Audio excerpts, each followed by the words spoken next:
Телевидениеге барамын ғой, әсіресе мынау Евразия каналында заң сөйлесін деген бағдарлама бар. Соған құқықтық кеңес беруге барамын. Сонда байқағаным мынау 10-15 сұрақ қайталанып келе береді. Бірақ түрленіп, кішкене түрленіп, былай цифрлар өзгеріп, аттар өзгеріп, 10-15 сұрақтың маңайы қайталанып келе береді. Демек, біздің қоғам 10-15 сұрақты, 10-15 қатені қайталай береді. Ең жиі кездесетіндер қандай? Жиі кездесетін. Жиі кездесетін жаңа осы қолхаттан алданып қалдым, онлайн кредит алып едім, одан кейін барып, маған өзім төлеп тұрам деп кредит алғызып жоқ болып кетті, осындай сұрақтар.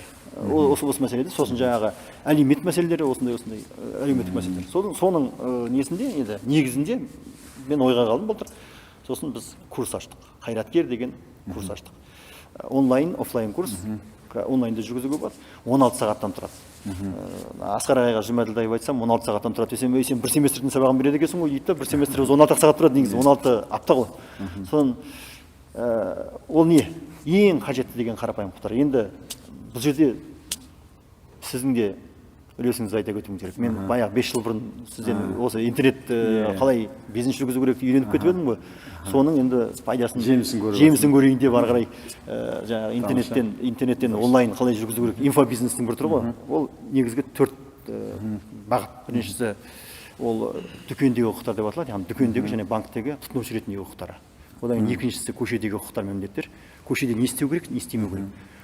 Темекі шегуге бола ма, болмай ма, жолда жүріс ережесі қандай деген сияқты. Патруль ұстап кетсе қанша сағат ұстай алады деген сияқты. Одан кейін үшінші жұмыстағы дегенде жаңа кез келген ақша табу жолдарындағы құқықтар мен міндеттер. Одан кейін әлеуметтік желідегі құқықтар мен міндеттер. Әлеуметтік желіде адамдар ойына келгенін жазып, текке сотталып жатады. Соларды алдын алу үшін адамдардың қарапайым қажетті құқықтары мен міндеттерін білу үшін осы курсты бастадық. 16 сағаттан тұрады. 8.000 теңге, өзі 16 сағат, сонда сағаты 500 теңге. Қолжетімді. Былай қолжетімді болғанда символический сумма деп айтуға болады. Жаңағы жұмысым біріншіден өзіме менің ләззат алып келу керек. Екіншіден қоғамға пайдасы тию керек деген мақсатпен жасалып жатыр. Жақсы, құрметті, сонымен Nursila каналының көрермендері, Алмас бауырымыз бүгін біраз әңгіме шетін қайырды, біраз нәрсеге көздеріңіз ашылды. Енді лоқ болмаңыздар, біреуге просто жем болмаңыздар қазақша айтқанда. Мынау ұлан байтақ жерді ата-бабамыз бізге қалдырды.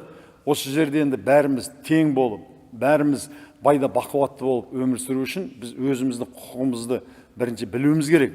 Екінші, осы халықтың болашағын ойлайтын, келесі болашақ ұрпағымыздың жағдайын жасайтын заңдарды қабылдатып, сондай шешімдерді біз халық болып өз құқығымызды біліп, биліктен талап ете алсақ, бір-бірімізден заң талап ете алсақ, біз шынымен алашардақтылар армандаған қазақтың тілін, салтын, дәстүрін сақтаған, Европаның ғылым мәдениетін меңгерген әлемдегі ең байда бақуатты, бейбіт бір мемлекет бола аламыз. Ол тура сізге де байланысты.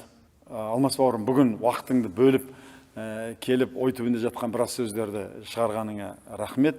Әлеуметтік желіде Алмас Жұмағали деп Фейсбуктан, Инстаграмнан тіркеліп алыңыздар, өзінің кеңестерін беріп отырады. Және де курсыңа да көптеген адамдар қатынасуына мен тілектеспін. Рахмет, Алла разы болсын.